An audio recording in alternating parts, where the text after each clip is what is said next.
Welcome to my channel రాధియట్ Chandu's vlogs. ఈరోజు మన ఛానల్లో చలివిడి ఎలా చేయాలో చూసేద్దాం రండి.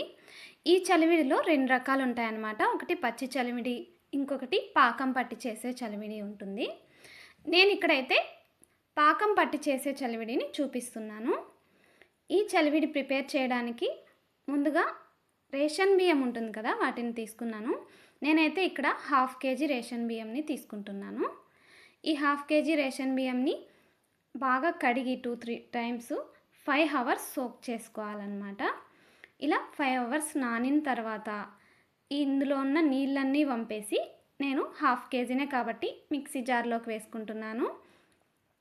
మీరు ఎక్కువ క్వాంటిటీ అయితే మిల్లుకు పట్టించి తీసుకోవచ్చు. ఇలా మొత్తం మిక్సీ జార్లోకి వేసుకుని బాగా గ్రైండ్ చేసుకున్న తర్వాత దీన్ని జల్లించుకోవాలి. మనం ఎప్పుడు కూడా పిండిని జల్లించుకున్న తర్వాత అలానే గాలికి వదిలేస్తే పిండి అనేది తడ ఆరిపోతుందన్నమాట. ఈ చలివిడి చేయడానికి పిండి అనేది అసలు ఆరకూడదు, కొంచెం తడితడిగానే ఉండాలి. పిండిని జల్లించుకున్న తర్వాత ఇలా చేతులతో కొంచెం గట్టిగా ప్రెస్ చేసి ఒక క్లాత్ని కానీ లేదా ప్లేట్ని కానీ మూత పెట్టేస్తే పిండి మనం పాకం పట్టేలోపు తడారిపోకుండా ఉంటుందన్నమాట. తర్వాత ఒక గిన్నెలోకి 1 టేబుల్ స్పూన్ నెయ్యి, కొంచెం ఎండు కొబ్బరి తీసుకుని ఎండు కొబ్బరిని లైట్గా ఫ్రై చేసుకోవాలి.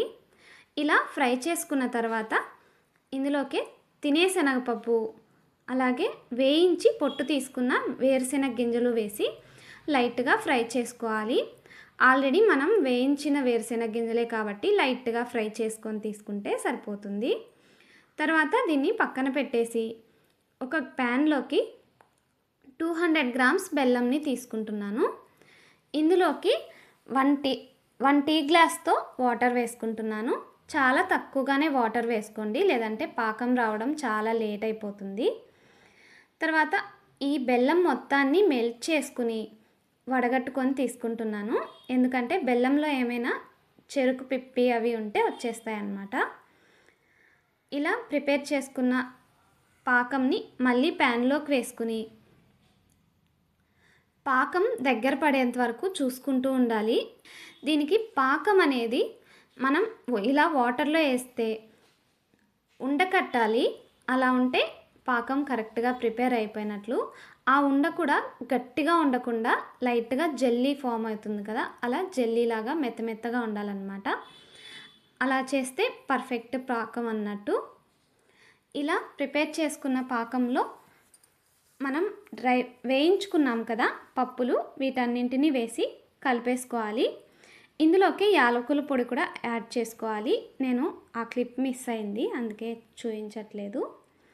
తర్వాత మనం చేసి పెట్టుకున్న పిండి ఉంది కదా, దాన్ని కొద్దిగా యాడ్ చేసుకుంటూ స్టవ్ ఆఫ్ చేసేసి మనం ఈ పిండిని కొద్దిగా యాడ్ చేసుకుంటూ కలుపుకోవాలన్నమాట. కంటిన్యూస్గా ఇలా కలుపుతూ ఉంటే మనకి కొంచెం చలివిడి టెక్స్చర్ వచ్చే వరకు కలుపుకుంటే సరిపోతుంది. పిండిని ఎప్పుడూ తడిపిండిని కొంచెం ఎక్కువగానే ఉంచుకోవాలి, ఎందుకంటే ఒక్కొక్కసారి పాకం లూజ్ అయిపోతూ ఉంటుందన్నమాట. అలాంటప్పుడు కొంచెం ఎక్కువగా పెట్టుకుంటే సరిపోతుంది. ఇలా మొత్తం చలివిడిని ప్రిపేర్ చేసుకున్న తర్వాత లాస్ట్లో ఒక 1 టేబుల్ స్పూన్ నెయ్యిని కూడా యాడ్ చేసి కలుపుకుంటే టేస్టీగా ఉండే చలివిడి రెడీ అయిపోతుంది. ఈ వీడియో కనుక మీకు నచ్చినట్లయితే లైక్ చేసి రాధియట్ చందూస్ వ్లాగ్స్ ఛానల్ని సబ్స్క్రైబ్ చేసుకోండి.